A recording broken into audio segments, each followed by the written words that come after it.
Alors, tu crois qu'on est présentable? Bah carrément, et encore plus si les canapéens et les canapéennes nous regardent sur une télé 4K. Tu penses qu'ils auront la place pour nous regarder quand même? Non mais allez, vas-y, on n'est pas sur un vlog beauté ici, donc générique. Ok, générique.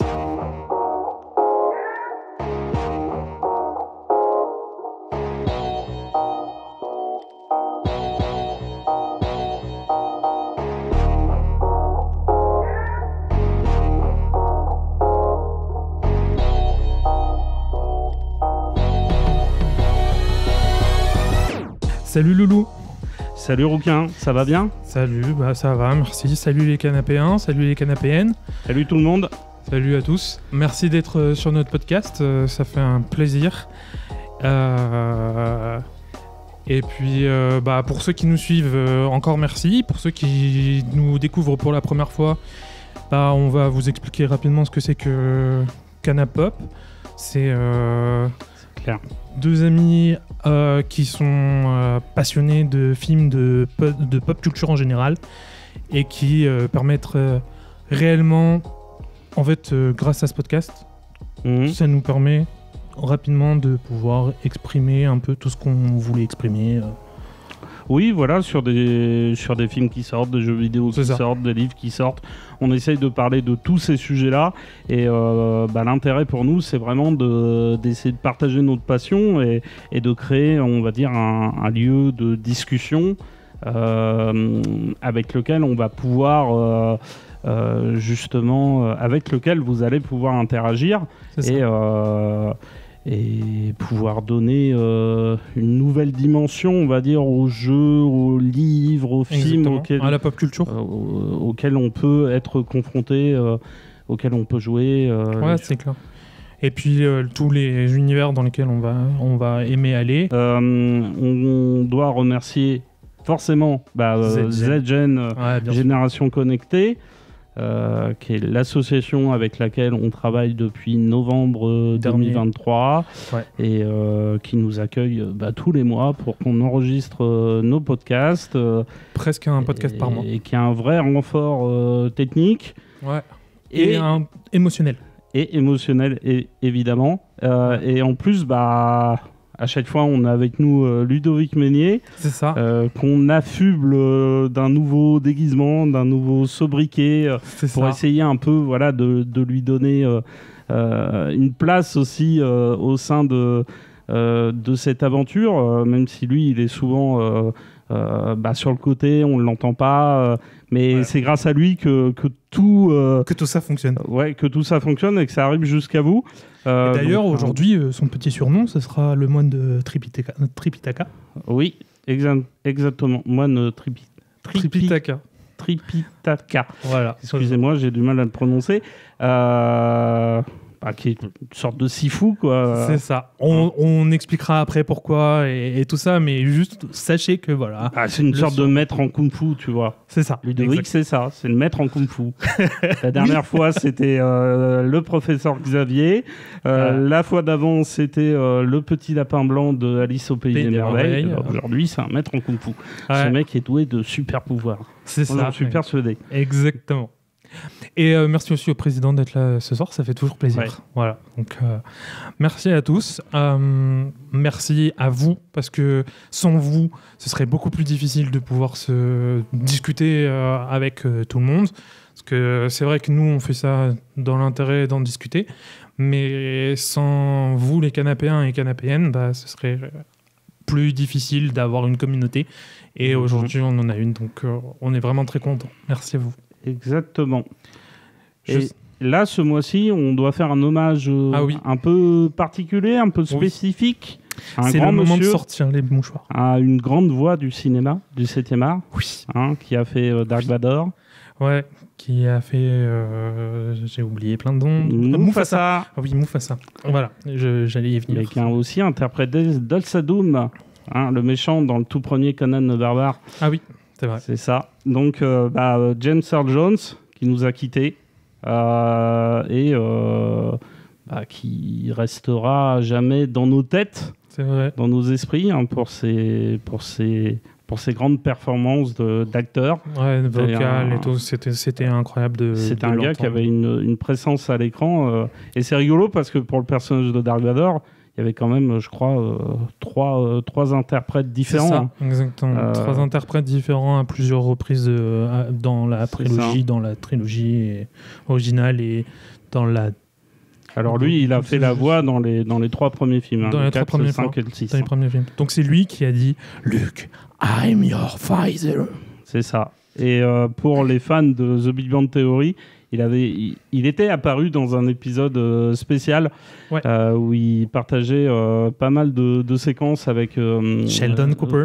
Exactement. Et enfin, le gars avait l'air tellement sympathique, tellement gentil, tellement adorable. Ils ont voulu faire des conneries avec Sheldon pour aller voir la princesse Leila, Carrie Fisher, qui était encore vivante à l'époque. Enfin, voilà, c'était un vrai personnage. C'est vrai, c'est quelqu'un de très bien. Exactement. Rest in peace encore une fois, James Earl Jones. Et un petit truc à signaler quand même, très important. Ici, on divulgage. Ah oui, j'aime bien que tu le répètes, c'est bien ça. On aime parler la France un peu n'importe comment, et d'ailleurs toutes les langues du monde. On lance mal les choses, on divulgage, on spoil. On spoil beaucoup, on bafoue aussi les noms des fois. Bafouille. Bafouille un peu les noms, on les abîme un peu. Mais c'est toujours très important de vous prévenir en avance et de pouvoir lancer ça. Bah oui, parce qu'en vrai, spoiler, ça permet de donner envie aux gens de regarder un film. Mais après, si vous n'avez pas envie de vous faire spoiler, autant que vous laissiez le podcast là, ici, maintenant, et que vous alliez regarder ce qu'on vous recommande. Vous n'aurez qu'à regarder la fiche descriptive lors du podcast. Et puis et vous reviendrez nous écouter quand vous aurez regardé tout ce qu'on avait à vous proposer, ou du moins une grande partie, quoi. Voilà. Rouquin, j'avais pour toi une question. Oui, Es-tu prêt à gravir la montagne aux 1000 fleurs ? Oui, tout à fait. Je veux suivre cette pérégrination vers l'ouest. Et d'ailleurs, on va se poser une question ce soir importante. On va parler de Wuxiapian, de plusieurs styles de films chinois. C'est ça. Et on va parler Bloodshed, les récits d'arts martiaux, et on va se demander en quoi, qu'est-ce qu'elle a de particulier, de spécifique, cette matière culturelle chinoise. Voilà. Effectivement. Et ça, grâce à un jeu qui a été découvert là le 20 août dernier. Exactement, qui s'appelle Wukong. Donc c'est Black Myth Wukong précisément. Et grâce à ce jeu, en fait, on va pouvoir vous parler de tout l'univers chinois qui reste trop peu connu, je trouve. Oui, de par nos contrées, parce que forcément, il y a les frontières, les obstacles entre les différentes civilisations, entre les différents peuples, fait que des fois, pour découvrir des choses, on a besoin de passeurs, on a besoin de gens qui transmettent la bonne parole, qui amènent les sujets, les objets culturels jusqu'aux personnes, et qui permettent aux gens de profiter de 1001 sensations, de 1001 émotions. Donc on va parler en premier de Wukong, Black Myth Wukong. Donc qu'est-ce que c'est ? C'est un jeu vidéo qui est sorti, je disais, il n'y a pas très longtemps. Mais le synopsis est assez simple. Est-ce que tu veux le faire ou tu veux que je le fasse ?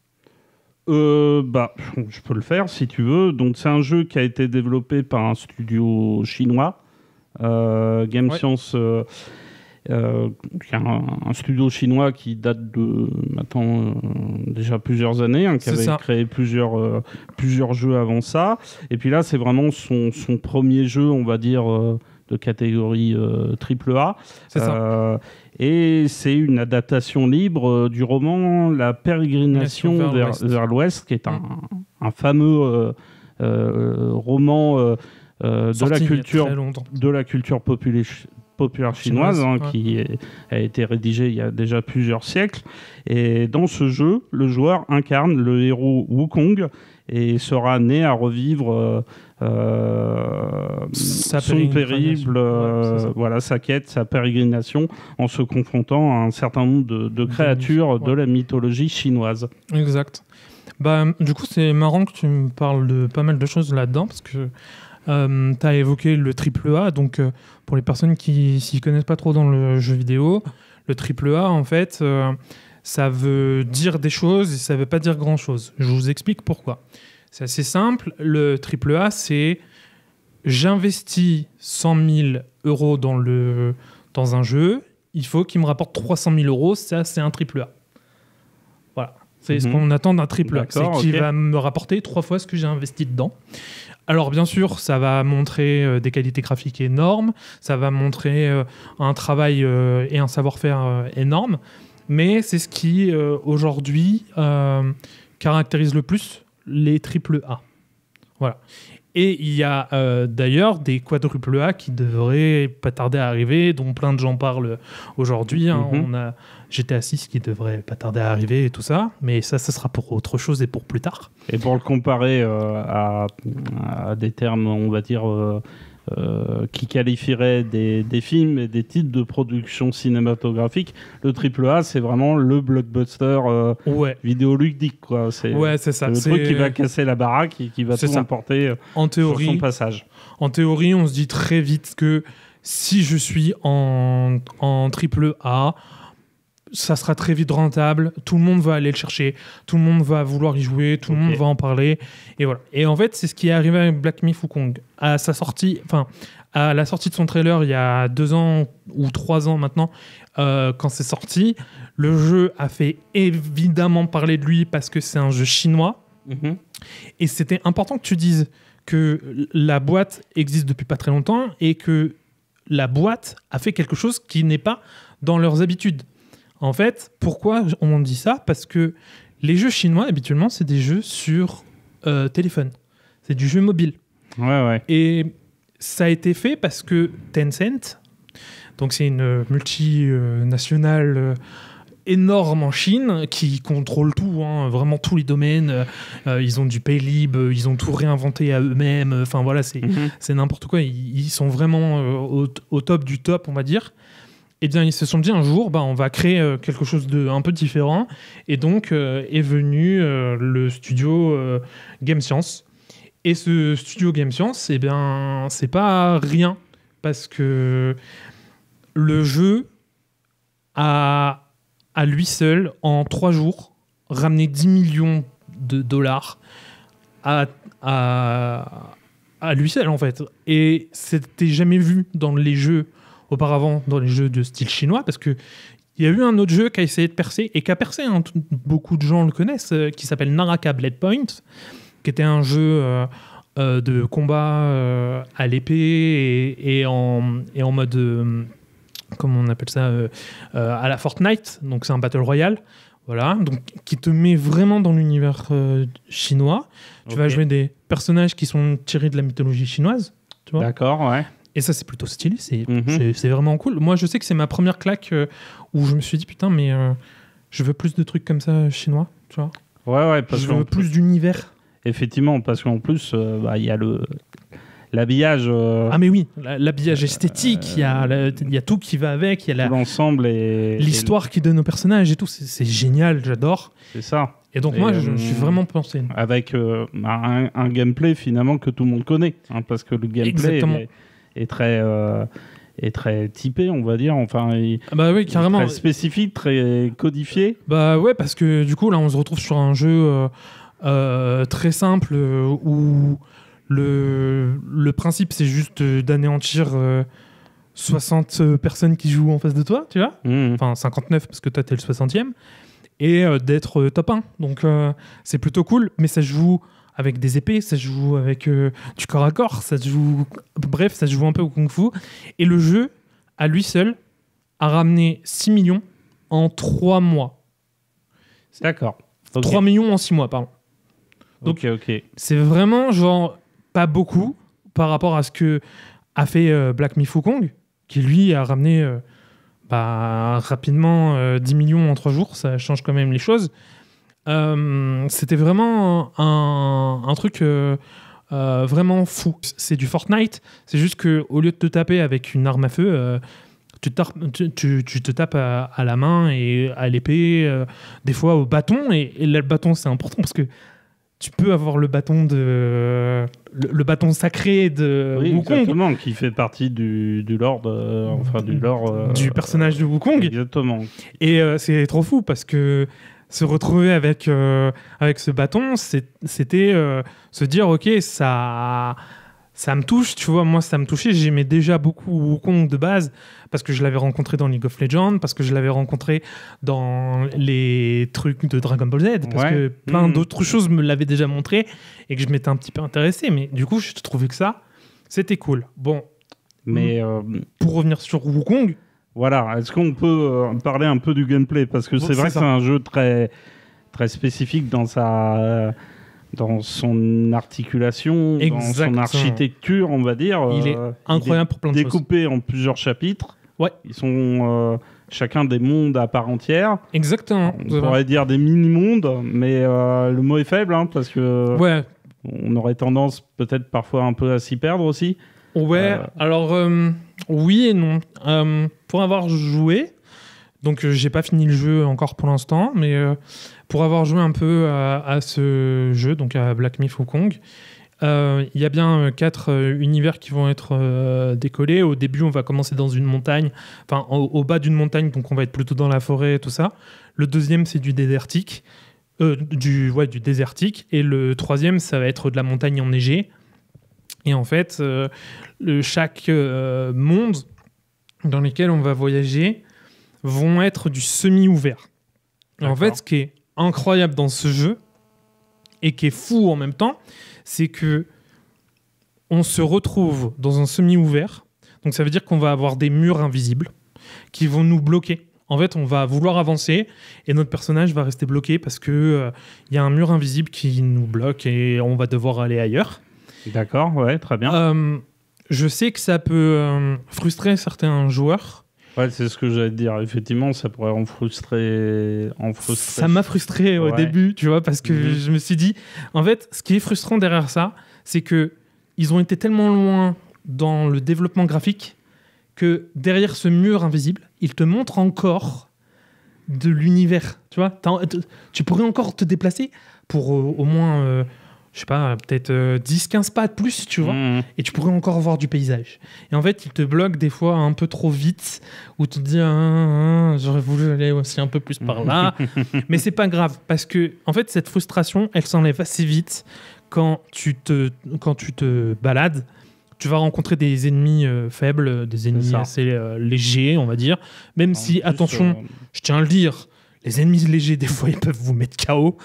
Mais c'est à savoir que le jeu est assez bien fait pour ça. C'est que les ennemis faibles, des fois, vont être plus forts que les ennemis boss que vous allez affronter.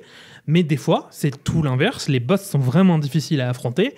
Et du coup, il va falloir gérer votre stuff, votre manière. Donc le stuff, c'est l'équipement. Il y a une logique d'arbre de compétences, mais à chaque fois qui est découpée entre les techniques de combat, les techniques de sort, de transformation, de guérison. Ouais, tout à fait. Et en fait, du coup, ça c'est bien parce que dans la plupart des jeux vidéo, les arbres de compétences, une fois que tu mets un point dedans, le point reste mis dans le jeu jusqu'à la fin. Ou alors, il faut que tu t'achètes une potion, enfin, pour des MMORPG ou des trucs comme ça. Il faudrait que tu t'achètes une potion qui va te faire rediminuer tout et puis tu vas pouvoir relancer.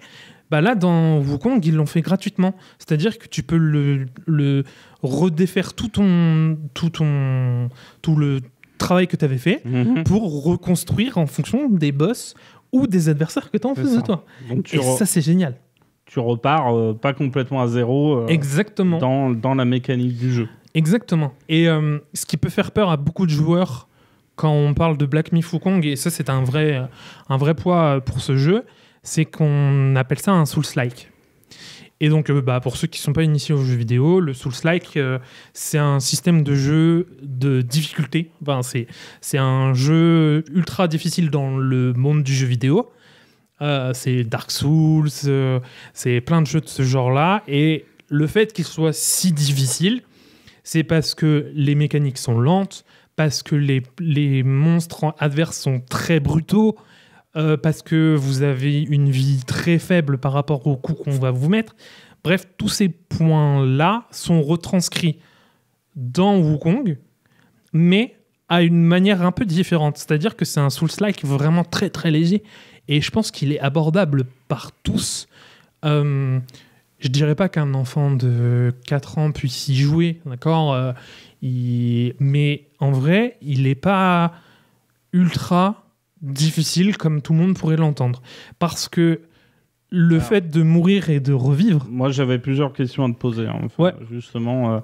Mais vas-y, termine sur ton... En fait, le fait de mourir et de revivre instantanément et de pouvoir retourner combattre ce boss, ça va vous mettre, en fait, des obligations d'apprentissage de pattern. Alors, le pattern dans un jeu vidéo, c'est les coups que va mettre un boss. Donc, il y a une série de coups qui vont être mis par le boss, et quand vous voyez qu'il déclenche tel coup, vous savez qu'il va déclencher tant de coups après, ou des trucs comme ça. Ça, c'est l'apprentissage très classique. Il y a des fois, les boss, vous n'avez pas besoin d'avoir à apprendre tous les patterns, parce que certains boss sont très faciles, comme je disais, et il y en a d'autres où vous allez galérer. Moi, personnellement, j'ai eu un boss sur lequel j'ai passé 3 jours à jouer 4 heures par jour, à peu près. Donc, quand vous mourrez 50 fois, 60 fois... Et par rapport à la durée de vie du jeu, du hit, moi j'avais des questions parce que tu parlais tout à l'heure du fait que c'était semi-ouvert. Ouais. Donc on peut quand même se balader un tout petit peu. Et moi, c'est vrai que j'ai vu des commentaires de gens qui réagissaient au jeu et qui trouvaient que le jeu avait tendance un peu des fois à comment dire, caché derrière une grandiloquence de on a des super beaux décors qui s'étalent à perte de vue. Ça, je comprends. À cacher derrière cet effet-là très grandiose un manque de densité et tu sais de petits sentiers que tu vas prendre, un truc un peu labyrinthique où on aurait tendance à se perdre. Est-ce que ça c'est une vraie c'est une réalité que toi tu as ressenti dans le jeu ou non, ou est-ce que non c'est non, en fait je pense qu'il y a des joueurs qui sont habitués à du GTA-like. Donc quand je parle de GTA-like, c'est un style de jeu très classique, c'est-à-dire qu'on va avoir un monde très ouvert, enfin très classique maintenant, hein, parce qu'il y a encore quelques années ça n'existait pas trop, mais le GTA-like, c'est on est sur un monde ouvert où mon personnage va pouvoir se balader complètement où il veut, sauf rentrer dans les bâtiments parce que ça prend beaucoup de puissance. Mais il y a dans le GTA-like, tu m'excuseras si je me trompe, mais je crois que c'est toi qui décides de ta propre traversée. Voilà. Exactement. Si tu choisis de commencer d'abord les missions mineures, enfin les missions un peu en option à côté, c'est toi qui le décides. Tu fais comme tu veux, quoi. Exactement. Ça, c'est le style GTA-like. C'est vraiment genre, je fais ce que je veux quand je veux, j'ai une liberté totale. Et donc, il y a des joueurs qui aiment que ce style-là, tu vois, et qui ont beaucoup de mal à aller sur des jeux qui sont plus ce qu'on appelle des jeux en couloir ou en tiroir. C'est-à-dire que tu vas devoir suivre l'histoire tout bonnement et je me balade un petit peu ou pas du tout. Mais moi, par exemple, j'ai eu la chance, parce que je suis sur console PlayStation, et je trouve que c'est d'être très chanceux d'être sur PlayStation, dans le sens où ils ont créé un jeu qui est juste fantastique, qui s'appelle The Last of Us. Et quand tu joues à The Last of Us, eh bien, c'est pour moi la même chose que de jouer à Black Myth Wukong, dans le simple fait de je peux me déplacer, j'ai beaucoup de place sur ma map quand je me déplace, mais je suis quand même limité à je dois aller jusqu'à ma mission principale et mon objectif. Donc moi ça me gêne pas, mais je peux comprendre vraiment l'intérêt des joueurs qui vont se dire ouais, mais moi je veux aller là, je veux faire ça, et puis je veux commencer par ça. Il faut savoir aussi que dans Black Myth Wukong, il y a des petits secrets. Il y a des petits ennemis qui sont secrètement cachés, où il va falloir casser des murs, où il va falloir les chercher pour les trouver.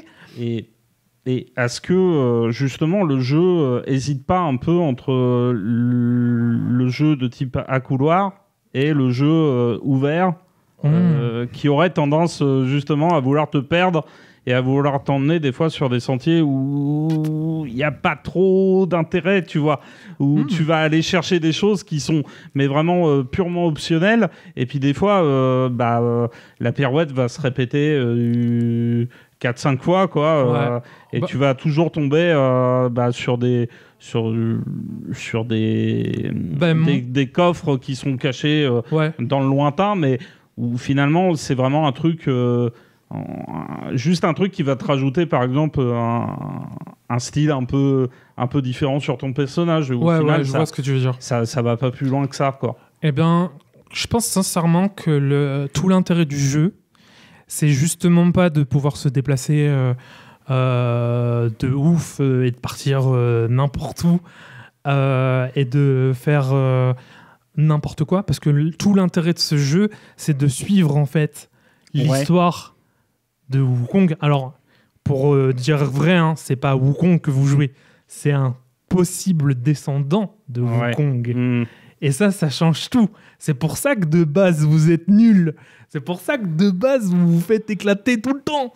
Et en fait, plus vous avancez, et plus vous allez devenir fort, et plus vous allez avoir toute la puissance de Wukong qu'il a rapidement. Et voilà, tu vois. Mais je pense que si on veut vraiment profiter de ce jeu à fond, il faut aller chercher les boss. Il faut juste tryhard les boss, parce que c'est les boss qui sont le plus importants là-dedans. C'est eux qui donnent beaucoup d'histoire. Parce que quand tu dégommes un boss ou que tu dégommes un ennemi, eh bien, tu viens de débloquer une petite page histoire du personnage. Okay. Et en fait, tout l'intérêt du jeu, quand tu ne connais pas les pérégrinations vers l'ouest, eh bien... La pérégrination. La pérégrination, pardon. Eh bien, c'est justement ça. Tu peux lire toute l'histoire des personnages. Et là, franchement, tu prends plaisir. Et tu disais tout à l'heure que le jeu, il est découpé en 4 séquences avec 4 mondes. Compartimenté, Ouais, c'est ça. Et tu vois, je trouve ça cool parce que, en fait, à chaque fois qu'il termine un monde, t'as une petite cinématique qui se lance. Et cette cinématique c'est vrai que ça, c'est vraiment pas mal. Est toujours différente de la cinématique d'après. Il y en a une qui va être faite en stop motion, tu vois, en stop motion.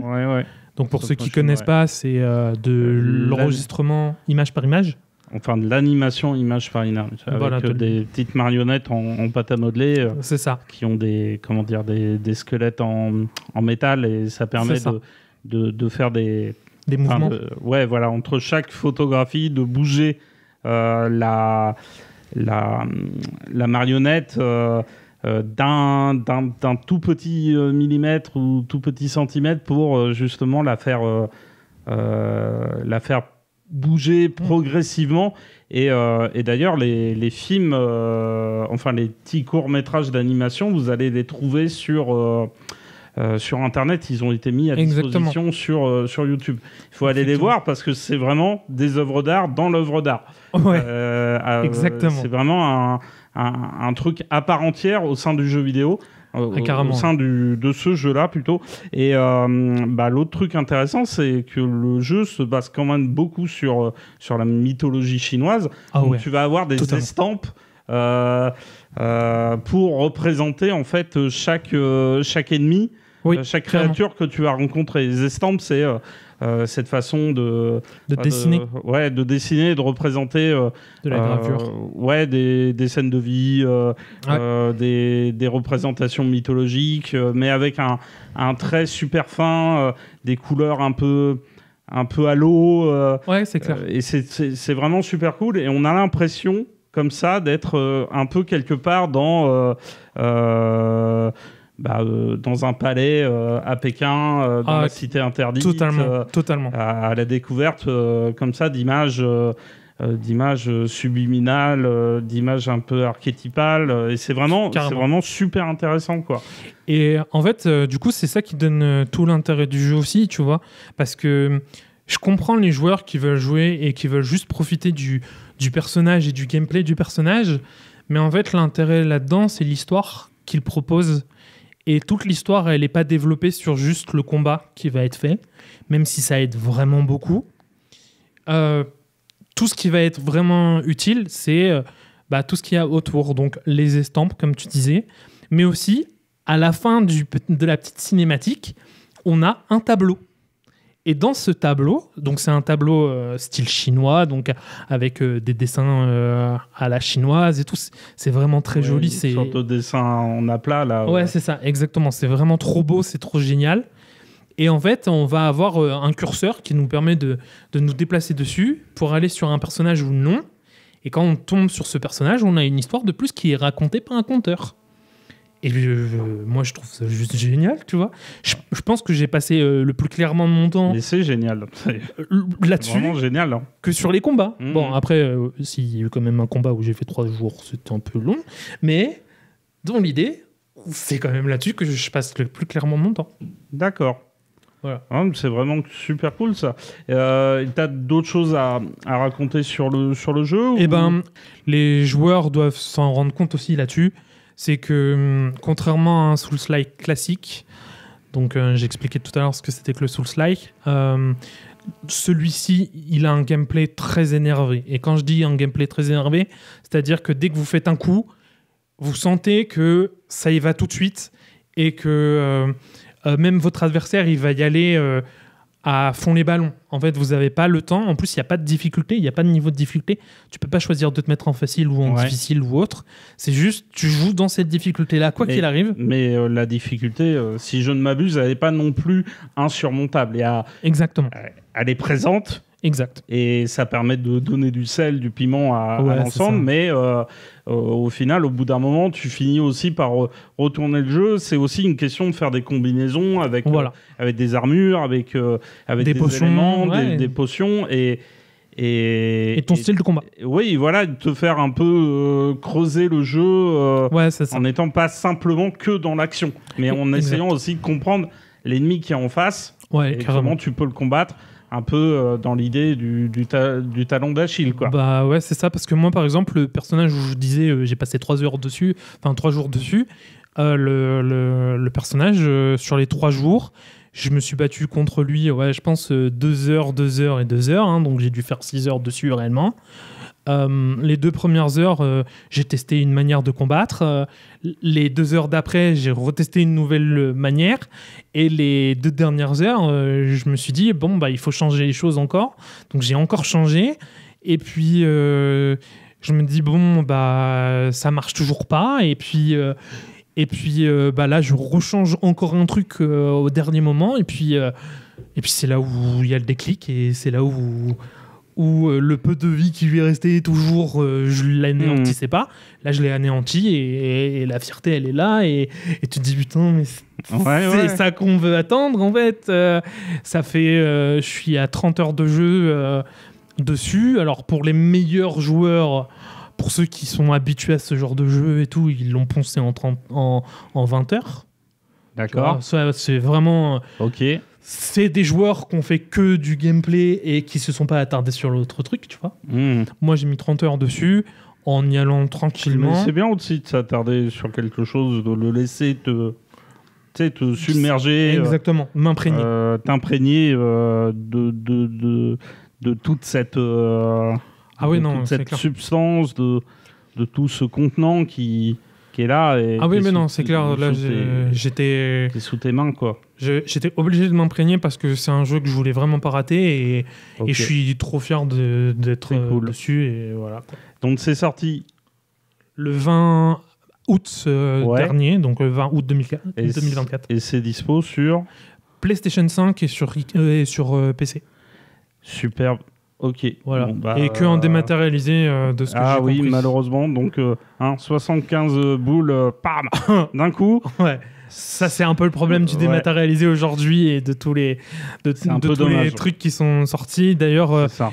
Et après, juste pour rajouter un tout petit dernier truc sur Black Myth Wukong, c'est l'importance en fait d'avoir comme ça un jeu et un éditeur de jeu qui arrive avec quelque chose qui fait ressortir un particularisme régional. Ouais, carrément. Et je trouve que c'est tout à leur honneur en fait, même si le jeu il avait été tout flingué avec plein de bugs partout, il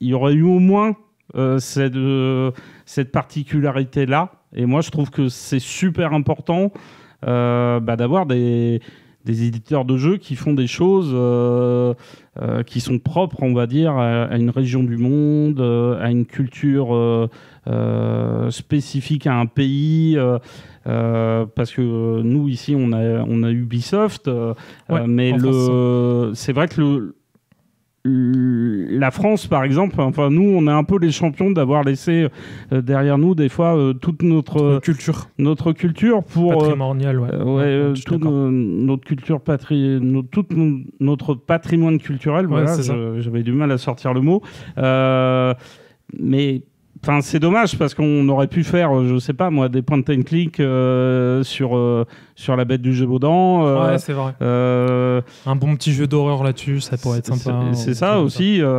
Et malheureusement, il n'y a pas de choses comme ça qui sortent. Et l'autre particularité de l'Asie, et de la Chine, mais aussi de Hong Kong, l'ancienne colonie britannique, qui a été rétrocédée à Hong Kong en 1997, c'est d'avoir des fois un rapport à la culture qui est non hiérarchique. Ils mettent pas le jeu vidéo avant le film ou l'inverse. Ils essayent vraiment de marier tout ça. Et là, nous, on avait envie pour cette 11e émission d'aller vous faire découvrir un peu des choses qui sont comme le jeu qu'on vient d'évoquer.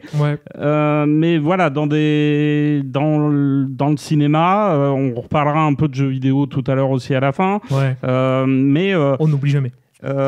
Déjà, on peut parler de films qui ont directement adapté la pérégrination vers l'Ouest. Ah, carrément. Et des films qui sont assez récents. Je suis content. Moi, j'en ai un que je porte un peu plus dans mon cœur.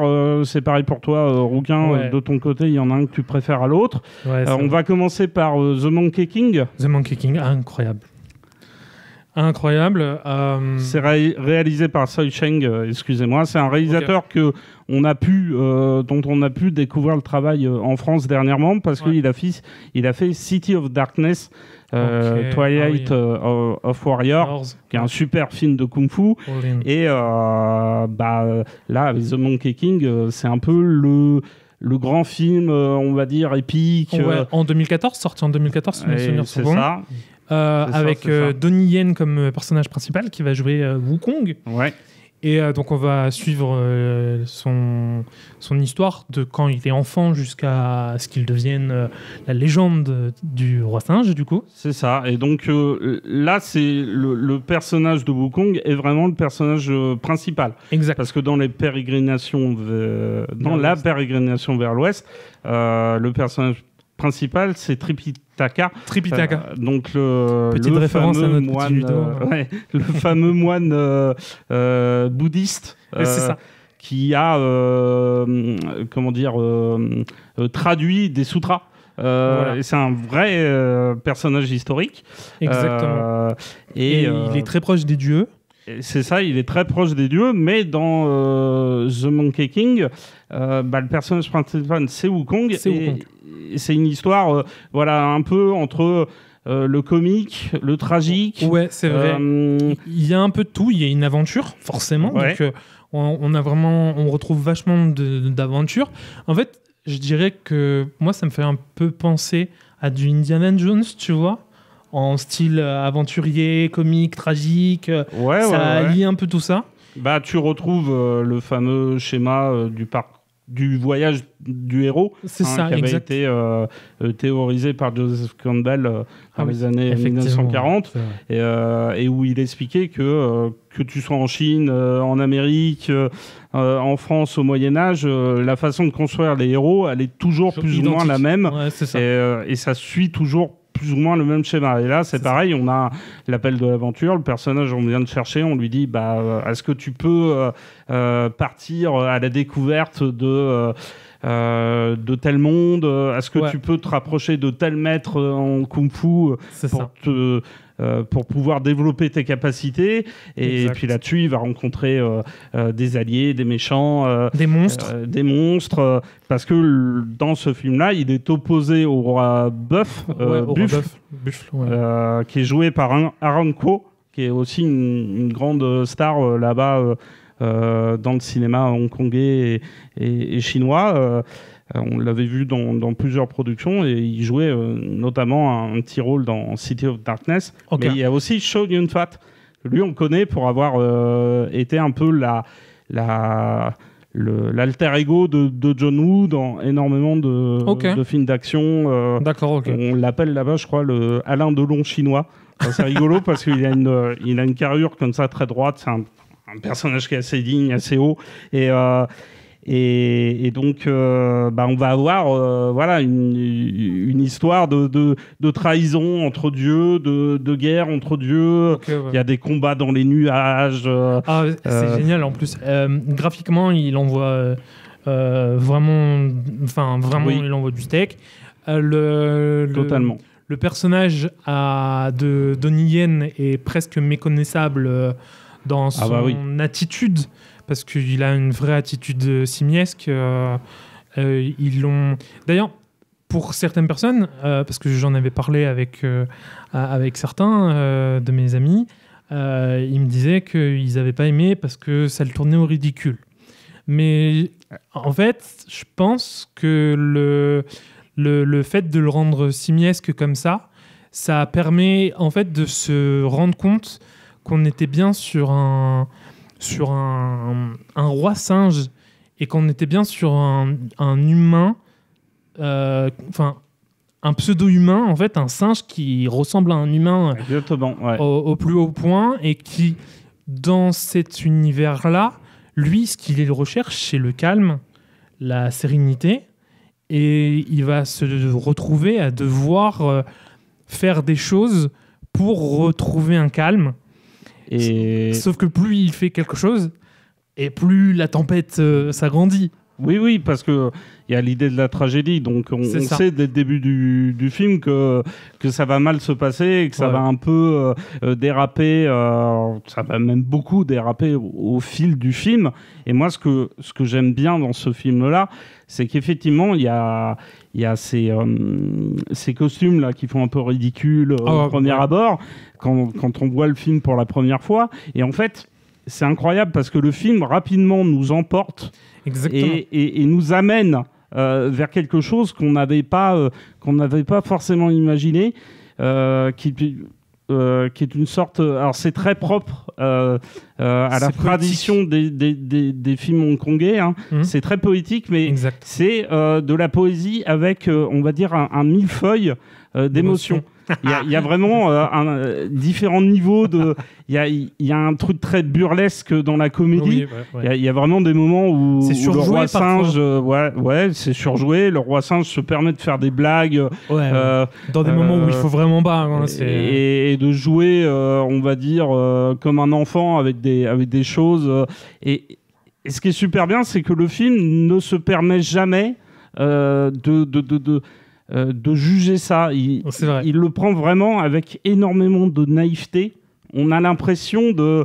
Moi, ça me fait beaucoup penser, on en parlera dans une autre émission, mais au cinéma de S.S. Rajamouli, réalisateur indien, qui a fait dernièrement RRR, mais qui, il y a une dizaine d'années, avait fait les deux Bahubali, une espèce de grosse production d'heroic fantasy indienne, avec des combats à l'épée, des grandes batailles avec un millier de soldats, et là, un millier contre un. ce qui est génial dans The Monkey King, c'est que c'est dans les nuages, il y a une cité impériale dans les nuages, enfin, ça s'arrête jamais, quoi. Et ça nous vend des tableaux, un imaginaire qu'on n'a pas ici et qui est traité vraiment avec de la sincérité et de l'honnêteté. C'est ça qui rend le film en fait énormément perdu en fait de par chez nous. Hein. C'est vrai. C'est que moi j'entends souvent des gens qui ont été abreuvés au cinéma occidental actuel me dire c'est pas possible, les effets spéciaux ils sont moches. Alors c'est vrai que des fois ça pique un peu les yeux, on va pas se mentir, mais par contre, enfin les mecs qui font ça, ils y croient tellement. Moi je veux dire, il y a des moments, j'ai pleuré devant The Monkey King. J'ai aussi pleuré devant l'autre film qu'on voulait vous présenter, Journey to the West. Journey to the West. Conquering the Demons. Qui là est beaucoup plus proche en fait du récit de la pérégrination vers l'ouest et qui raconte en fait l'aventure de Tripitaka et qui va rencontrer en fait dans son voyage pour aller chercher les sutras quelques monstres, quelques personnages, plusieurs monstres et en fait c'est intéressant parce qu'à chaque fois qu'il rencontre un monstre, ça l'oppose à ses propres limites à lui. C'est un personnage qui veut pas faire le mal, mais en fait il rencontre un monstre qui est ouvertement méchant, qui fait que le mal, qui est une véritable démon. Enfin, je veux dire, et puis on passe à travers différents tableaux qui peuvent renvoyer à différents types de cinéma. Parce que le début peut faire penser au Temps de la Mer. La scène juste après peut faire penser à un film de maison hantée. Et ça s'arrête jamais, quoi. Justement, au moment où tu me parles, tout à l'heure, il y a un petit mot qui m'a fait un petit effet, tu vois, où j'allais justement venir sur Journey to the West. Tu me parles d'enfants rapidement et il y a quand même une scène juste incroyable dans le film où il y a un poisson démon qui, dans les films français ou dans les films américains, on verrait pas cette scène. Il nous la suggérerait, suggérerait peut-être. Genre, par exemple, je pense à un très grand réalisateur qui est Spielberg, tu vois. Il nous a fait comment ça s'appelle Jurassic Park 2. Quand il fait Jurassic Park 2, la petite fille, on la voit pas se faire dévorer. Ouais, mais alors dans celui-ci, juste pour t'arrêter 2 minutes, moi je trouve que c'est complètement en une séquence.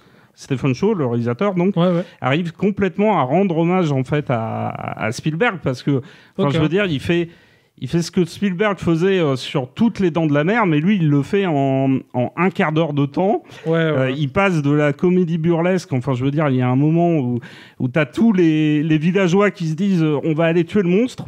Et ils y vont tous et ils se font tous ratamer la tronche. Et puis à un moment, il y a une grosse bonne femme qui débarque en courant au ralenti et qui saute et qui finalement finit par KO le monstre.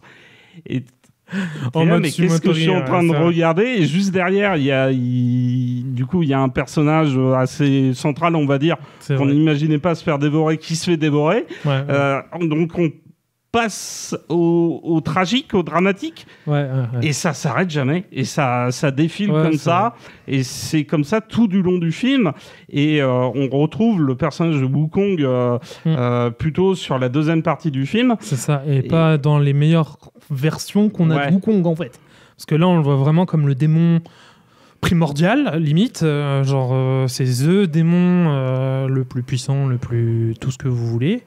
Et on sent vraiment que là c'est un personnage malsain.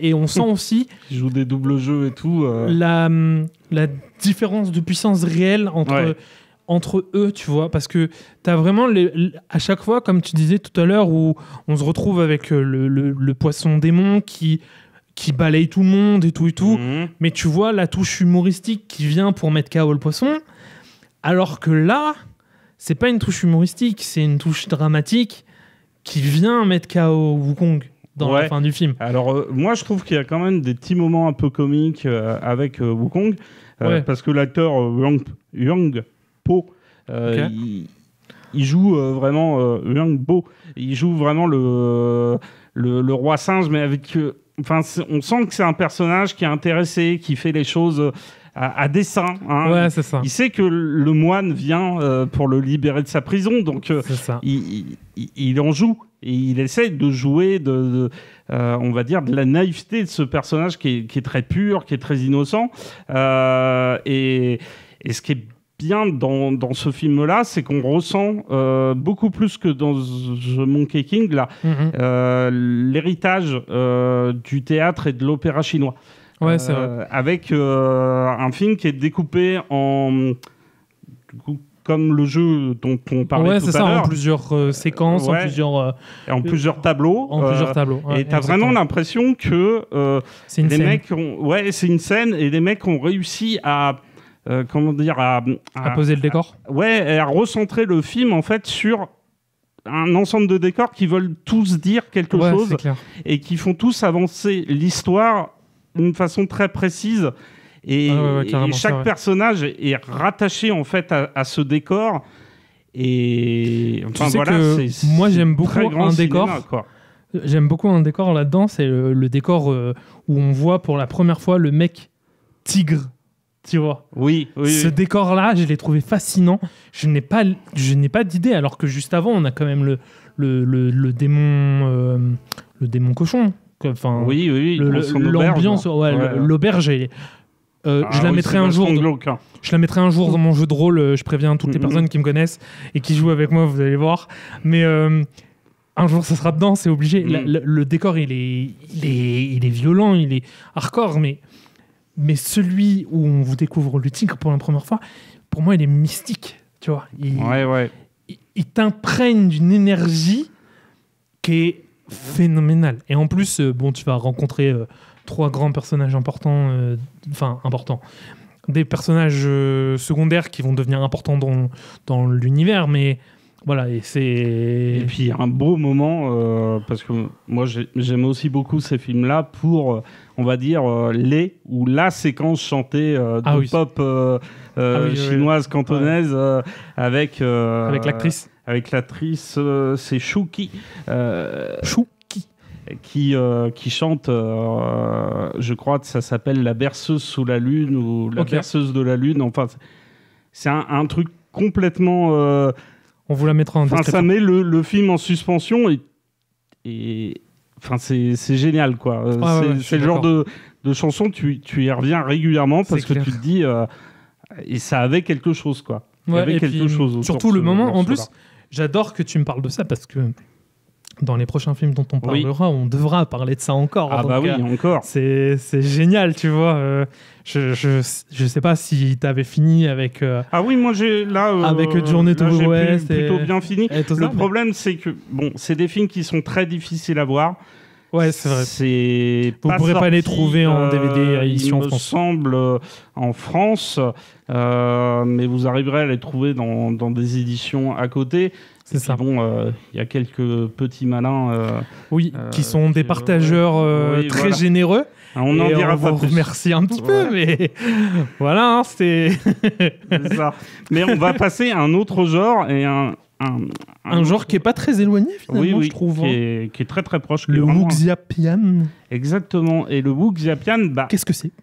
C'est littéralement des films de chevaliers errants.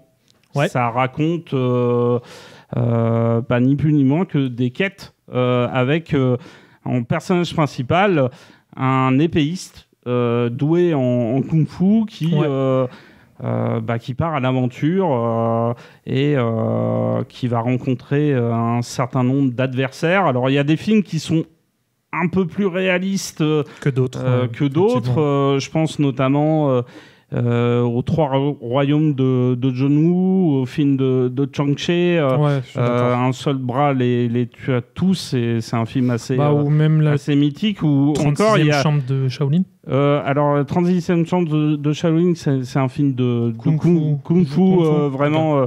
C'est un autre genre, tu vois. Okay. C'est pas vraiment du Wuxiapian. Le Wuxiapian, on peut aussi le traduire en film de sabre chinois. Mais il y avait aussi, et j'en parlerai plus longuement après, le héros de Zhang Yu, qui est un bon exemple, on va dire, de Wuxiapian très académique dans sa façon de création. De création et d'aborder en fait le genre et l'ensemble de ses codes. Mais après, si on veut s'attarder un tout petit peu sur l'histoire du Wuxiapian, il y a différentes périodes qui sont à... les années 60 par exemple. Ouais, voilà, qui est vraiment l'âge d'or. Et en fait... à Hong Kong en tout cas. À Hong Kong, ouais, parce que avant ça avait existé dans le cinéma chinois, mais avant la révolution communiste et avant la Seconde Guerre mondiale. Okay. Donc dans les années 20, on a du Wuxiapian, mais progressivement ça va disparaître, et notamment sous l'impulsion des communistes, parce qu'eux, ils y voient une façon en fait de faire la promotion d'idéaux qui raccrochent et qui rattachent à la noblesse, et forcément du coup à une classe sociale qui voudrait voir disparaître. Ouais, bah oui, c'est parce qu'on voit souvent des héros qui sont gérés avec des nobles ou des trucs comme ça. Oui, c'est des personnages qui sont très très nobles. Ouais, carrément. Et ça, forcément, ça gênait, on va dire, les idéaux... comme dans Creation of God. Les idéaux du Parti communiste, mais effectivement, le Parti communiste va finir par récupérer cet héritage-là à son propre profit. Yep. Mais d'abord, dans les années 60, à Hong Kong, qui est à l'époque une colonie britannique, on a envie de s'inspirer des films de sabre japonais, des Chambara, et notamment du méga succès Les 7 Samouraïs. Oui. Et donc on commence à se tourner vers tout ce folklore, tout cet héritage culturel. Et surtout qu'ils en ont, donc il faut y aller à ce moment-là. Composé de tout un tas d'œuvres littéraires. C'est un peu comme le KPDP par chez nous, quoi. Exact, c'est vrai. Il y a vraiment plein de choses à adapter, et donc la Shaw Brothers, dont j'avais déjà parlé dans une autre émission, elle va se faire, on va dire, la spécialiste de ces adaptations. Ouais. Mais dans les années 70, la vague Bruce Lee va apporter en fait le kung-fu et des thématiques, des intrigues qui sont beaucoup plus à rattacher, on va dire, à la Chine contemporaine et à la Hong Kong contemporaine. Et le Wuxiapian va réapparaître sous l'impulsion d'un très grand réalisateur, Tsui Hark, qui est considéré comme le Spielberg local, dans un film qui est... pour certains, enfin c'est rigolo, c'est une accroche, on va dire, publicitaire, mais c'était la réponse à Star Wars, c'est Zhou et les guerriers de la montagne magique. Ouais, et les chevaliers de la montagne magique. J'ai adoré ce film. Quand je l'ai vu, c'était un vrai plaisir. Pour moi, c'est assez cartoonesque. C'est, on va dire... déjà c'est théâtral, très théâtral, les personnages sont très théâtralisés, même dans leurs déplacements, dans leurs gestuels. Théâtral à l'excès, ouais, parce que en fait on sent même qu'ils font même presque attention de où ils mettent les pieds. Tu vois, la caméra, elle va même filmer presque l'endroit où ils marchent, le lien qu'ils ont entre les personnages va être très souvent surjoué, parce qu'il y a... Pour être très rapide, sans trop spoiler, on va espérer, il y a un personnage à l'intérieur qui se bat plutôt bien, mais pas non plus incroyablement, qui va tomber sur des mecs qui se tapent vraiment très fort, qui sont vraiment très bons, et il va y avoir une histoire de démon qui va apparaître. Alors, si ma mémoire est exacte, c'est l'histoire d'épéistes, on va dire, humains mortels, qui rencontrent des divinités... dans la fameuse montagne de Zhou, c'est ça. Qui est un peu, on va dire, une sorte de sanctuaire. C'est un peu le mont Olympe local, c'est ça. autour duquel se sont rassemblées toutes les grosses brutes. C'est ça. Et donc, parmi tout ça, il y a un grand démon, un grand méchant, et voilà, il faut pas qu'il se réveille, il faut pas qu'il retrouve son apparence physique réelle, sinon ce sera la destruction du monde. Et on va mettre entre les mains d'un personnage plutôt lambda, on va dire, toutes les cartes pour qu'il devienne le personnage principal puissant, mais avec des fascinations un peu irréelles et d'une culture qui n'est pas la mienne et qui n'est pas la nôtre ici en Occident, hein, avec une vénération directe sur une personne un peu plus âgée ou plus forte que toi. Vous êtes tout de suite mon maître. Oui, le lien maître-élève est très, très important dans ce cinéma-là. Voilà, et en fait, je trouve ça particulièrement génial parce que ça t'approche le style et ça t'approche les personnages d'une manière où, même si tu sens que c'est du théâtre, que tu sens que les personnes vivent quelque chose derrière un écran, derrière une caméra, comme nous, par exemple, eh bien, tu as l'impression quand même que tu peux les toucher, que tu peux être à côté d'eux en te disant, voilà, en fait, je vis leur histoire intensément de la même manière qu'eux, tu vois. Ouais. Et je trouve ça vraiment cool. Je vois, et en plus, tout à l'heure, on parlait de millefeuilles d'émotions. Ah oui, c'est vrai que ce film-là, et tous les films qui vont être engrangés derrière et qui vont être faits avec ce modèle-là en tête, c'est vraiment des films où on passe du drame à la comédie, de l'action et tout ça en un déclic. À la comédie romantique. Enfin, c'est en un déclic. Des fois, on est dans une séquence, il se passe, il y a deux personnages qui rigolent, et puis un truc qui arrive, et bon. Bam, et ça provoque un drame. Ouais. Et on passe du rire aux larmes, quoi. Ouais, vraiment, comme ça, en une seconde. Donc... Et c'est ça qui est bien, qui est bon, parce que, en fait, dans le cinéma occidental aujourd'hui, moi, je ne retrouve pas ce genre de sensation où on va se dire, parce que là, j'ai vraiment l'impression d'être au théâtre, tu vois. J'ai l'impression que je me suis assis sur mon strapontin et que je regarde les gens jouer devant moi et se dire mais en fait et puis je suis au bon endroit, quoi. L'interprétation des différents personnages y est pour beaucoup, parce que c'est vrai qu'on a Sammo Hung et Yuen Piao qui jouent du coup des épéistes humains, pas oufissime de base, mais enfin c'est super parce que c'est vraiment des acteurs et les mecs jouent vraiment. Il surjoue tout le temps, et c'est extrêmement plaisant parce qu'on a l'impression d'être, pour faire des comparaisons, on va dire un peu rapides, on va prendre des raccourcis Mario Kart, mais moi ça me fait penser à du Louis de Funès, tu vois. Carrément. On est là, quoi. C'est ça. Mais je suis carrément d'accord avec toi. En fait, là, maintenant que tu m'en parles, mais carrément, j'ai vraiment cette sensation que les scènes s'enchaînent comme quand on regardait le Cornio, tu vois. On regarde le Cornio, on voit une image, et juste après, on voit une autre, et tu te dis... Mais comment cette situation elle a pu arriver? Mais en fait, c'est juste parce que le mec il a mis un pied là, quoi. Il l'aurait mis à droite un tout petit peu plus, et hop, c'est super dynamique. Et pour ceux qui seraient intéressés pour en découvrir d'autres, il y a aussi la trilogie Les fantômes, Histoire de fantômes chinois. Histoire de fantômes chinois, qui est exceptionnelle. Et une autre trilogie, The Swordsman. Dont le deuxième est avec Jet Li. Tout ça, c'est réalisé. Alors, je crois qu'il n'y a qu'un seul film qui est réalisé par King Hu, qui est un vieux monsieur du cinéma hongkongais. Hein. D'accord. Alors, quand il dit vieux, c'est plus de 40 ans, je tiens à le dire. Oui, non, mais c'est parce que ce gars-là avait fait des films à l'époque de la Shaw Brothers.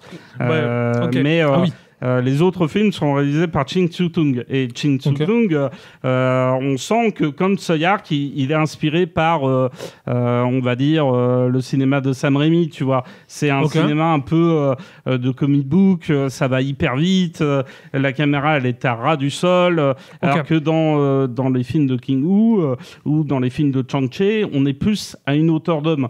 Dans les films de Chang-Chi, c'était vraiment très viscéral, quoi. On avait du sang, c'était très très violent, mais c'était très très terre à terre aussi.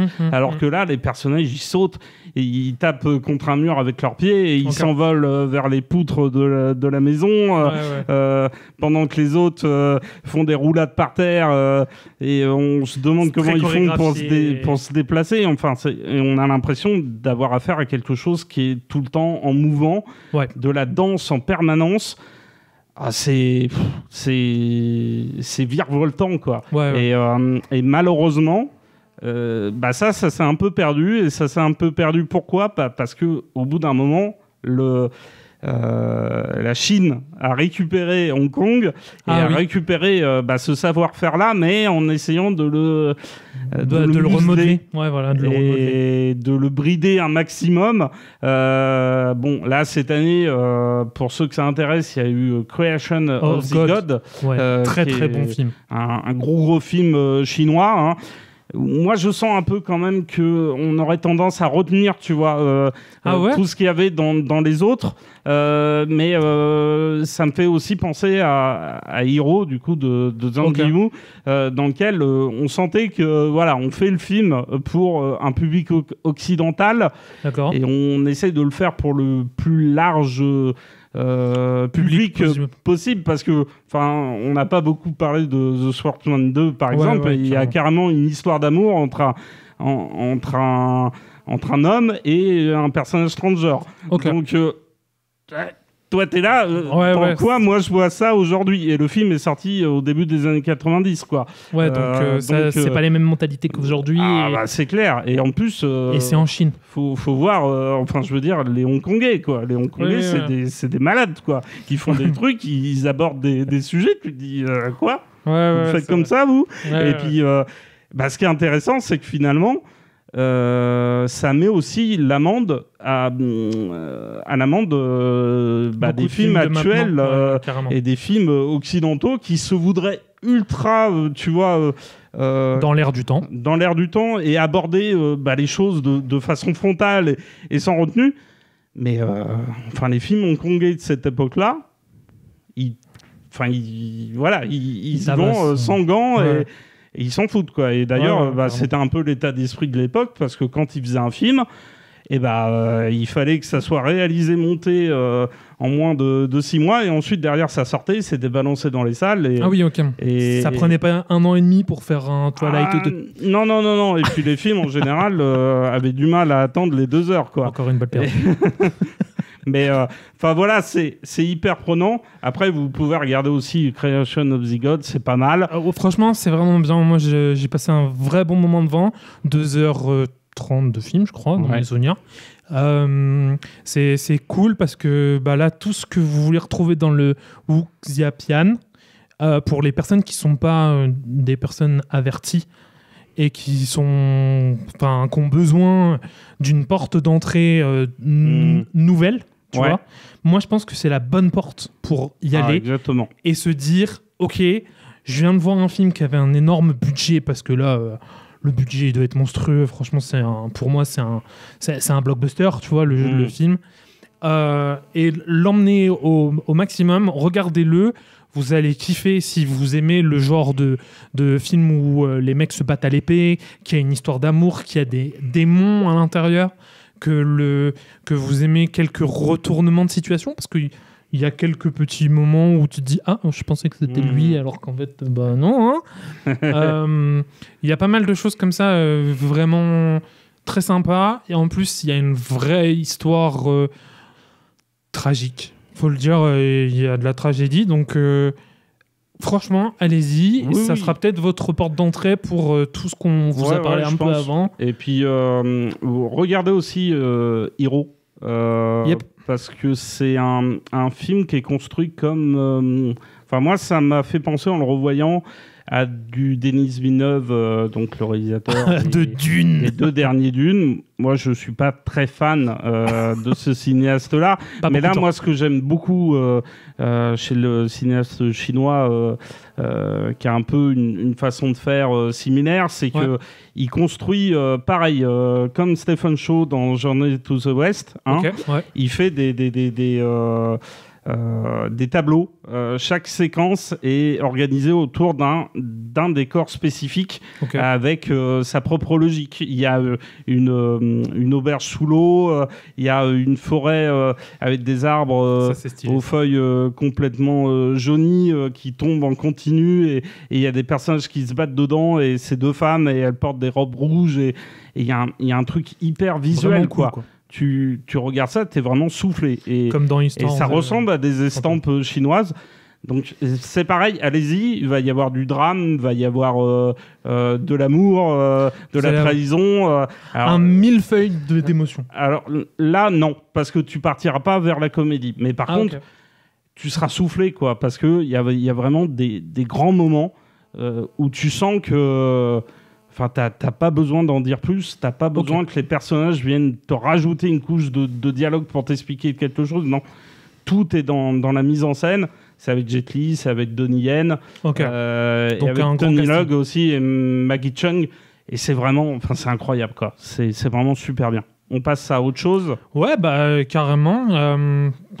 Tu vas pouvoir nous expliquer ce que c'est que le Bloodshed les Heroic Bloodshed, c'est des films d'action, on va dire, inventés à Hong Kong, qui se développent, on va dire, dans les années 80. Avec un réalisateur, surtout. Alors oui, avec John Woo. J'attendais que lui. Et à chaque fois, c'est des films d'action ultra stylisés, qui tournent autour de scènes dans lesquelles vraiment là tout est ultra chorégraphié, jusqu'aux brindilles, jusqu'aux étincelles qui jaillissent à l'écran. Tout est chorégraphié et tout est là pour aller en mouvement. Alors il y a eu les premiers films que lui a fait dans ce genre-là, c'était Les Syndicats du crime 1 et 2. Il y avait eu aussi Les larmes d'un héros. Mais le film qui suivra juste après Le Syndicat du crime 2, ça sera The Killer, qu'il a fait du coup avec le producteur Soyark. On retrouve encore une fois, qui est vraiment un personnage important, il faut insister dessus. Ouais, carrément. Le mec est là, il est présent dans toutes les créations. Et dans des créations qui marquent vraiment les esprits. Et qui marquent vraiment les esprits. Et on va raconter l'histoire d'un tueur à gages qui, en faisant l'une de ses missions, blesse une jeune femme. Et derrière, lui, il se dit qu'il doit racheter ses fautes, il doit essayer de lui payer les opérations pour qu'elle guérisse. Et en fait, il va entrer dans une spirale de violence où il va se faire poursuivre par les triades, mais aussi par un flic qui est un peu opiniâtre. Et ça va créer avec, du coup, la jeune femme... avec la jeune femme, le tueur et le flic, ça va créer une sorte de trio, comme un collier de perles en fait. Il y aurait 3 perles et les 3 perles existent chacune parce que les 2 autres sont là. Et je trouve ça super intéressant parce que c'est, encore une fois, c'est une façon de faire ressortir des particularismes culturels propres à cette région du monde. Ouais, c'est clair. Moi, personnellement, je rentre pas dans les détails de la même manière que toi, mais le film est juste exceptionnel. The Killer, en plus, il y en a un nouveau remaster qui a été fait récemment, donc toujours par John Woo, il faut savoir quand même. C'est toujours John Woo qui le fait. Ça a été fait avec Omar Sy. Avec Nathalie Emmanuel aussi. Voilà, avec Nathalie Emmanuel. Worthington et Eric Cantona, Cheikh Cario. Il est beaucoup moins bien que le premier. Après, mais le plus intéressant quand même, c'est l'original. Ah oui, l'original est tellement 1000 fois mieux. Mais justement, j'allais y venir en disant, regardez l'original en first. Non, moi je pense qu'il faut... Les gens peuvent regarder quand même le remake, tu vois, juste pour essayer de se mettre dans le bain. Et ensuite d'aller sur l'autre, dans ce sens-là. Tu vois, je sais pas. Parce que moi, j'aurais eu envie de dire que c'est du cinéma qui peut beaucoup parler aux adolescents, tu vois. Parce que c'est un cinéma dans lequel les émotions, elles sont à fleur de peau. Hein. Ouais, mais tu vois, le dernier, je trouve pas, tu vois. Oui, bon. Alors, ils peuvent regarder l'original en premier. Ouais, je pense, hein. Mais ils peuvent même, tu vois, regarder certains autres films qu'il a fait aux États-Unis. Il y a plein de films qu'on va vous recommander de lui qui sont géniaux. Mais dans l'idée, The Killer, donc, tu as tout résumé dans l'histoire. Le personnage principal, Jeff, il est exceptionnel dans plein de domaines. Un tueur à gages fou, enfin fou, très fort, parce qu'il n'est pas fou mentalement, il n'a pas un problème psychologique, c'est juste qu'il est très très fort. Bah, pour moi, il représente un archétype de héros de film d'action. Pour moi, il est proche de, tu vois, de cette figure à Alain Delon, ça va bien, mais tu vois, Clint Eastwood aussi, John Wayne, c'est une espèce de monolithe, tu vois, les espèces de force tranquille. Et tu te dis, mais dans quelle manière ce personnage-là va pouvoir être destructeur, violent, dangereux ? Ouais, carrément. Et en fait, ce que j'aime dans ce film, vraiment par-dessus tout, c'est toute l'histoire qu'ils y amènent et l'histoire, en fait, comment je peux dire, du mythe. Parce qu'ils ont créé un réel mythe, tu vois. Enfin, moi, personnellement, l'église, le lieu saint, le personnage qui cherche une rédemption, parce que là on est quand même sur quelque chose d'un peu différent du Wuxapian où on a juste un chevalier errant et tout ça. Là on est très très loin de l'imagerie, on va dire, bouddhiste. John Woo, c'est quelqu'un qui a été formé dans une école catholique. Donc c'est quand même une particularité assez carrément. Et ça, importante pour un asiatique. Ouais, et en plus ça se ressent. Moi je trouve que dans l'imagerie qu'il va faire, utiliser des colombes, utiliser la Vierge Marie, utiliser une église, utiliser un chapelet, utiliser plein de choses comme ça, je trouve que en fait ça montre la puissance symbolique des choses. Ça montre la puissance du personnage, parce que la profondeur du personnage, en fait, il te montre par des tout petits biais que le personnage, c'est pas juste un tueur. C'est une personne profonde qui va avoir ses propres soucis, qui va avoir ses propres choses, qui a besoin en fait de sentir une rédemption, parce que très sincèrement, il veut pas la blesser, cette pauvre chanteuse, mais en la défendant, pas de bol, il va la blesser gravement au niveau des yeux. Et là, tout son comportement mental change. Enfin, en tout cas, ça, c'est ce qu'on voit dès le film. Ça se trouve qu'il était peut-être déjà en train de changer, mais en tout cas... Et tu vois, pour rebondir sur ce que tu dis et pour revenir sur l'explication que j'avais tout à l'heure des 3 perles sur un collier qui vivent, on va dire... pas séparés, mais justement... de façon dépendante des deux autres. Là, c'est tout à fait ça, parce que finalement...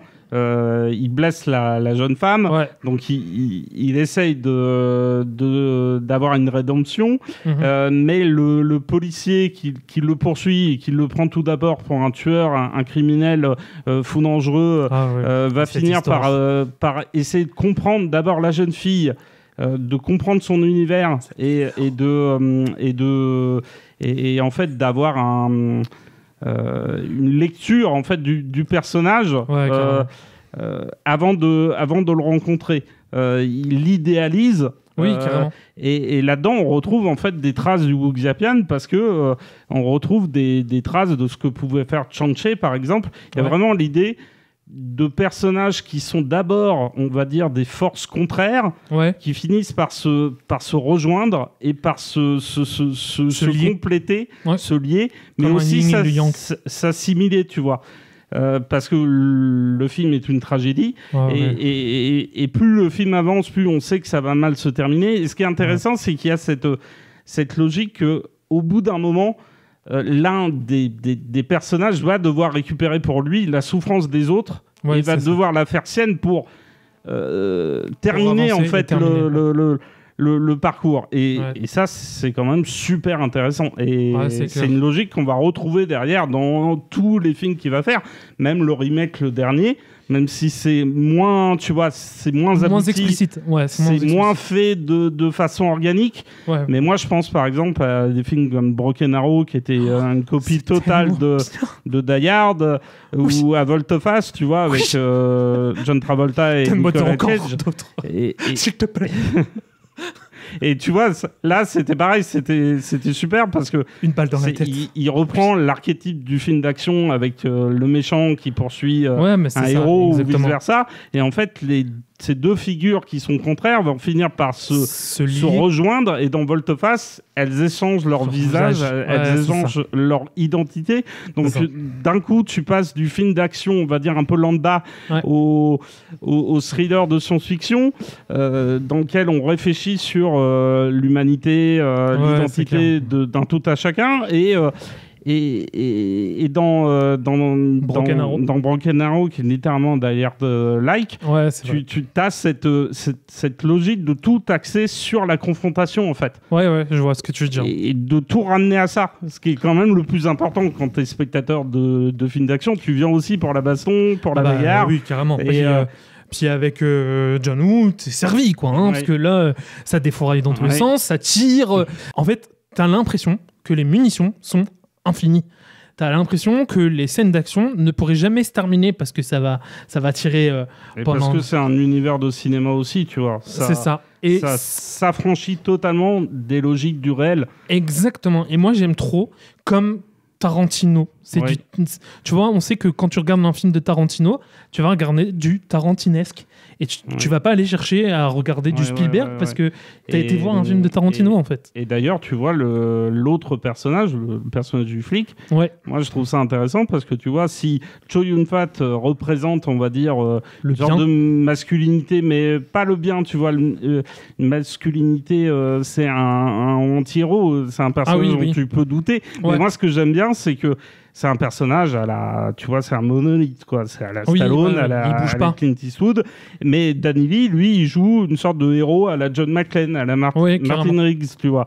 Mel Gibson dans L'Arme Fatale. C'est un personnage qui va buter sur des trucs, tu vois. Vous avez le droit de me juger. Qui va se confronter aux obstacles, mais de façon beaucoup plus humaine.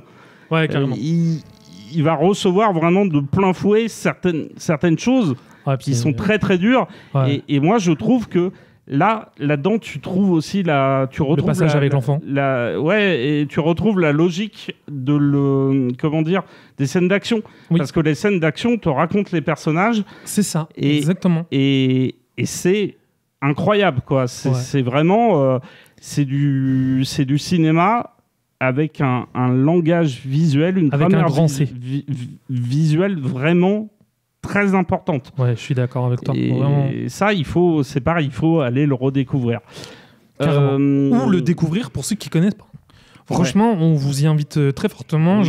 On le dira jamais assez, je pense, pour ces films-là et même pour tous les films qu'on a proposés. Mais tout ce qu'on vous parle là, n'hésitez vraiment pas à aller le checker, à aller vous informer, à aller chercher des informations supplémentaires. En plus, ça se trouve, vous trouverez peut-être des informations que vous pourrez nous transmettre à nous. Et on pourra faire un débat en plus. Donc, oui, ça pourrait être super intéressant. Tu veux passer à un autre sujet ? Là-dessus, on va passer à City of Darkness, Twilight of Warrior. Yep. Et on va essayer de voir en quoi c'est on va dire une réinvention du film de Kung Fu. Le film de Kung Fu, à la base, parce que le Wuxia Japan, ça parle quand même, on va dire, avec de Kung Fu et d'arts martiaux, mais avec des épées, alors que le film de Kung Fu, classique. On nous raconte, on va dire, des récits initiatiques autour des arts martiaux, mais dans une Chine beaucoup plus contemporaine, ou un Hong Kong beaucoup plus contemporain, avec des personnages comme Wong Fei-hong, joué par Jet Li dans la série Il était une fois en Chine. Mais il y a Ip Man aussi, joué par Donnie Yen. Il y a la 36e chambre de Shaolin avec la boxe du temple Shaolin. On a aussi le combat de maître. Et là, tu retrouves encore une fois le personnage de Wong Fei-hong, mais joué par Jackie Chan cette fois-ci. Exactement. Et ce qui est super intéressant, c'est que tout ça s'inspire de personnages qui ont existé et le but, c'est de les mystifier. Ouais, carrément. Et ça, c'est une grosse particularité aussi culturelle propre à l'Asie. On retrouve la même chose en Inde. J'invite les gens à découvrir RRR de Rajamouli, parce que c'est la même chose. En fait, on va chercher des personnages qui sont des figures historiques, des figures de la résistance contre le colonisateur indien, le colonisateur britannique plutôt. Et, oui, parce que c'est eux qui ont colonisé. L'Inde, c'est pas l'Inde qui s'est colonisée elle-même, tu vois.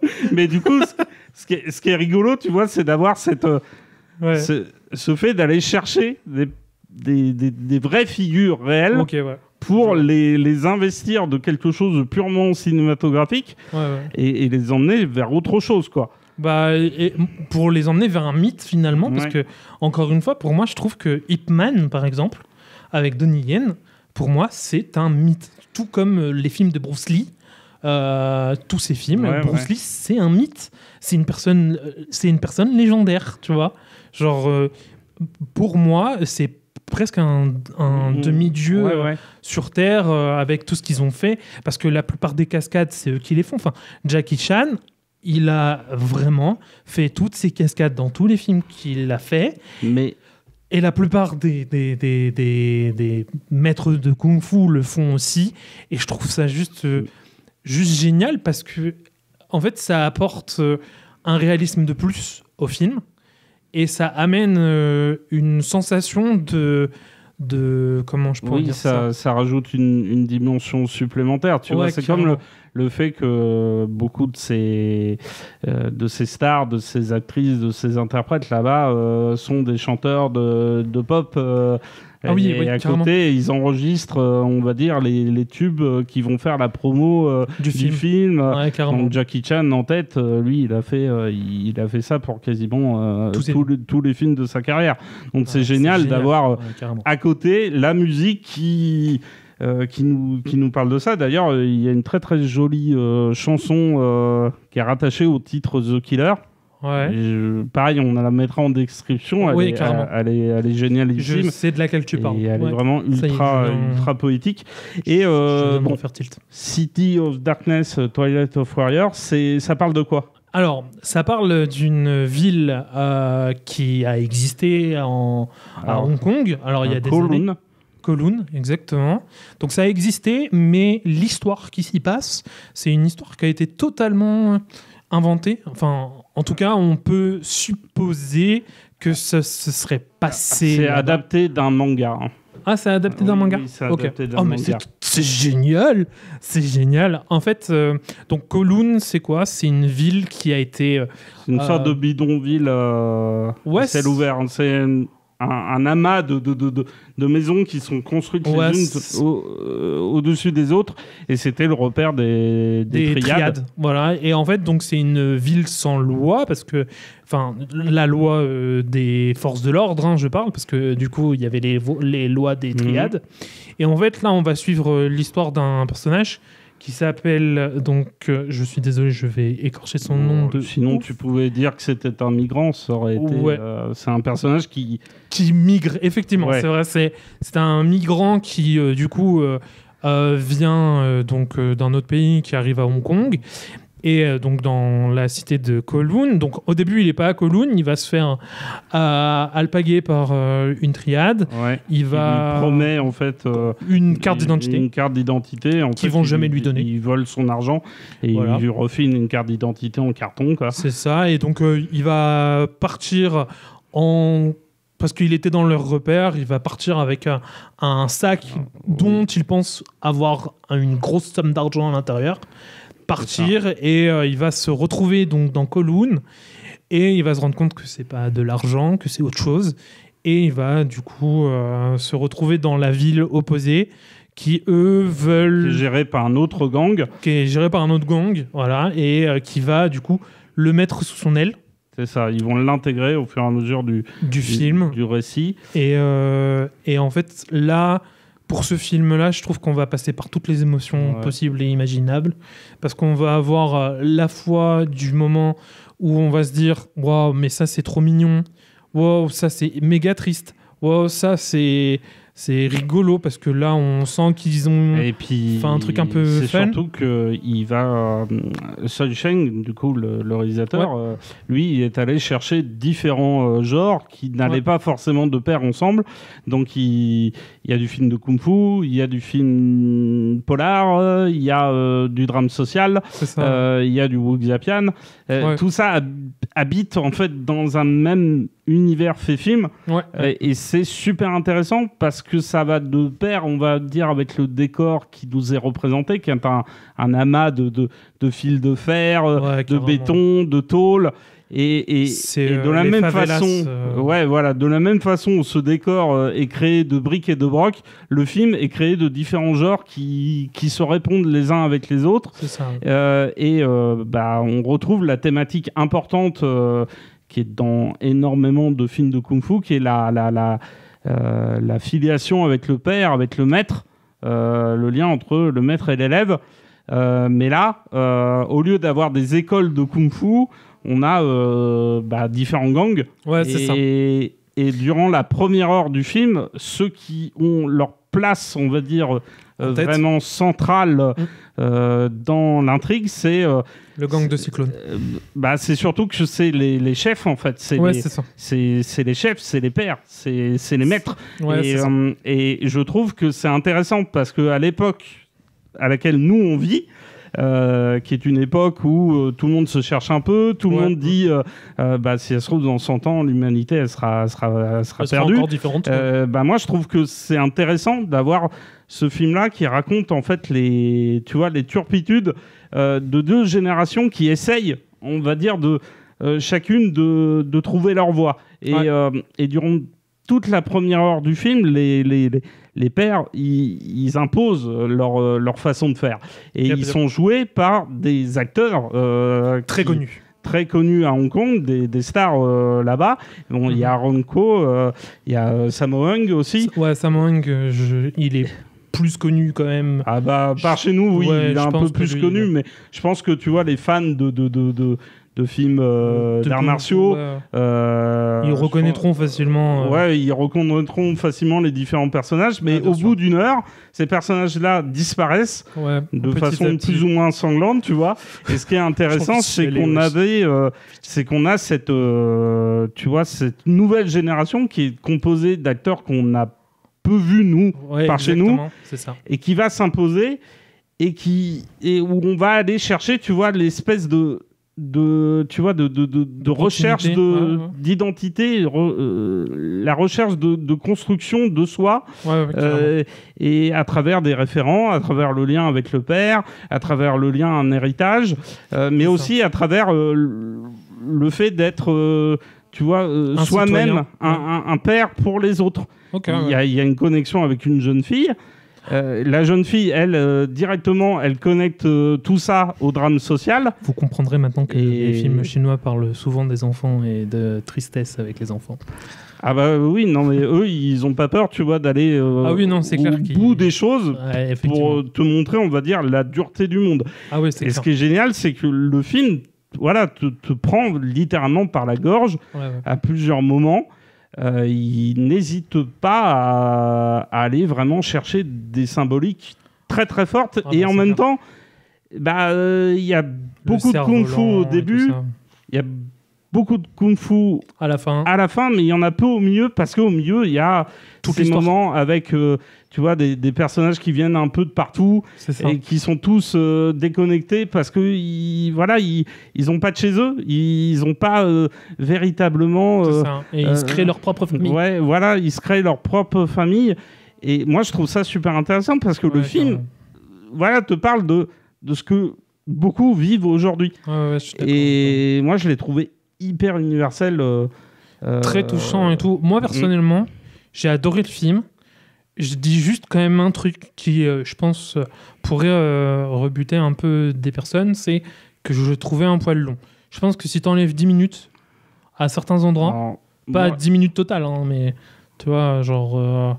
Moi, je suis pas follement convaincu par ça, parce que je trouve que le film t'apprend justement à apprécier, on va dire, les petites symboliques, les petites séquences, les petites choses, qui sont du langage visuel, de la grammaire visuelle. Il y a une séquence avec un cerf-volant, tu le disais tout à l'heure, le cerf-volant symbole, et puis il y a un vieux papy qui est là et qui explique est-ce que le cerf-volant va revenir comme l'espoir reviendra.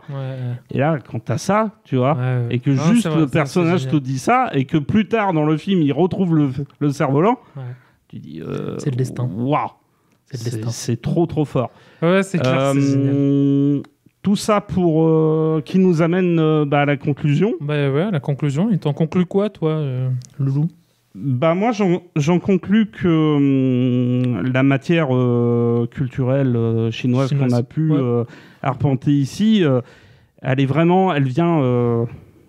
est millénaire, tu vois. Elle vient c'est un héritage ancestral. De siècles et de siècles de gestation. Ouais, carrément. Et ce que je trouve passionnant, c'est qu'elle est à la fois dans le jeu vidéo, elle est à la fois dans le cinéma, elle est à la fois dans les mangas, dans la musique, dans des codes comment dire, d'apprentissage, de mœurs. Ouais, c'est vrai. Ça, on n'a pas pu beaucoup en parler. Il nous faudrait plus que 1h30 pour en parler. Mais tu vois, ça fait partie de petites choses qui passent par-ci, par-là. Et en même temps, elle est à la fois le fait, on va dire, d'artisans un peu, comment dire, qui font les choses à la rebelle, quoi. Et en même temps, c'est le fait de Yes Man, de gens qui font les choses à leur manière. Non, plus, tu vois, comme des commandes pour répondre, on va dire, à un dictat. Ah oui, comme Zach Pouille. Et je trouve ça intéressant parce que ça montre bien, en fait, la puissance de ce truc-là. Et finalement... c'est comme les romans de KPTP par chez nous, c'est comme le western aux États-Unis, c'est comme les French Friars ou les romans de Conan Doyle avec le personnage de Sherlock Holmes. Ça dépasse, tu vois, le littéraire ou le cinématographique. Ça explose partout. Ouais, c'est ça. Je suis d'accord. Et donc, on vous invite à aller découvrir tout ça.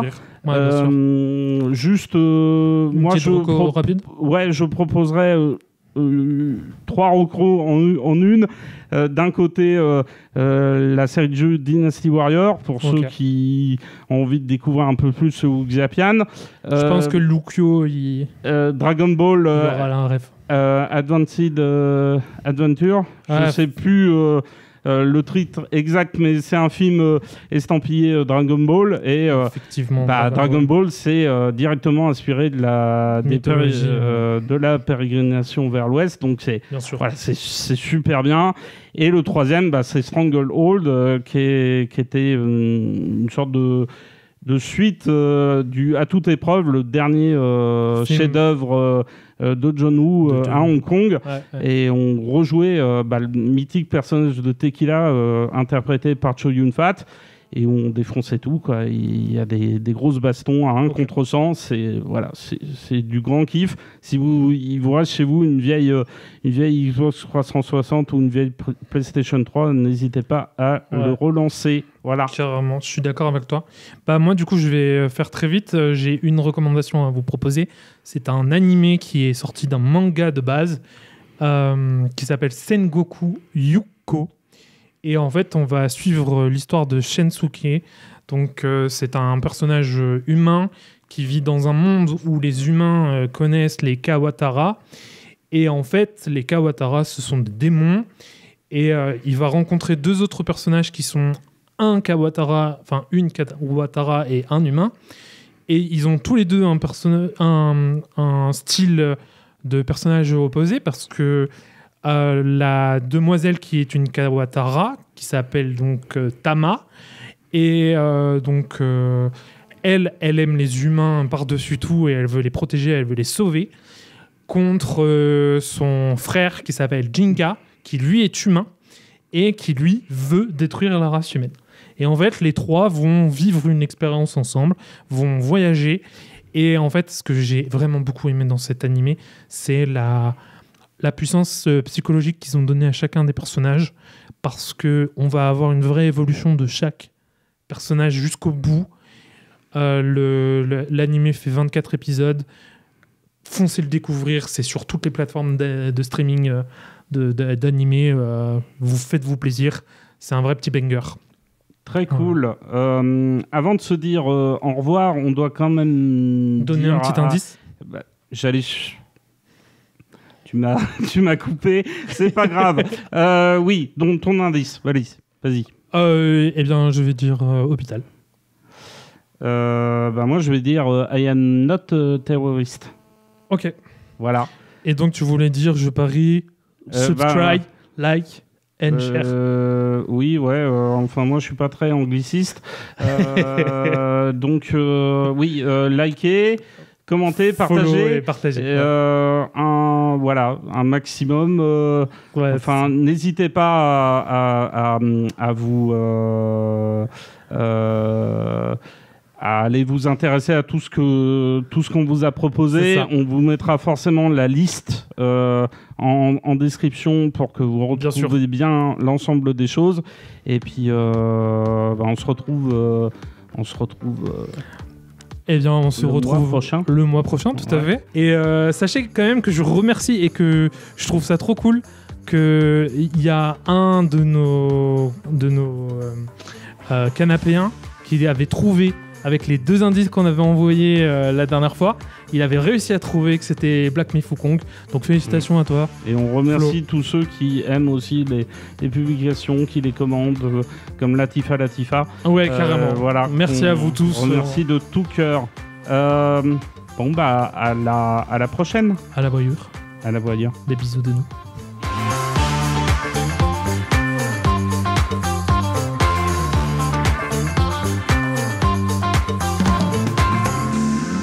Je crois qu'ils sont encore là. C'est normal. Non, mais là, c'est fini, là. Hein ? Allez, oust, du balai. Faut aller dormir, les enfants. C'est fini, les histoires de fantômes, de chevaliers et de brutes en arts martiaux. On revient la fois prochaine, hein ? Salut, au revoir.